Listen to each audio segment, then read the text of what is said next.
Yung kita mo ang magde-decide kung anong buhay ang magkakaroon ka, hindi ikaw. Masakit mang tanggapin, pero kung maliit ang kita mo, maliit din ang mga pagpipilian mo sa buhay. Maraming tao nagsasabi, sundin mo lang yung gusto mo. Pero ang totoo, kapag kulang ang pera mo, hindi ikaw ang magdedesisyon. Ang kita mo ang nagdedesisyon.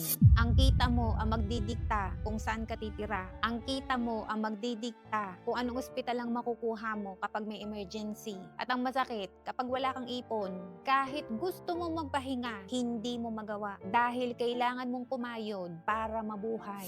Kaya kung sawa ka na mabuhay, na laging nag-a-adjust, laging nagtitipid, laging nag-aalala sa susunod na bayarin, panahon na para taasan mo ang value mo. Matuto ka ng bagong skills, magtayo ka ng negosyo, magkaroon ka ng maraming pinagkukunan ng kita. Ang tunay na freedom ay yung may kakayahan kang pumili ng buhay na gusto mo. Kapag hindi mo pinataas ang kita mo, tingnan mo, darating ang panahon na ang pera ang magdidikta ng buong buhay mo. Pero, pag pinataas mo yung kakayahan mong kumita, ikaw ang magdedesisyon kung anong klaseng buhay ang gusto mong maranasan.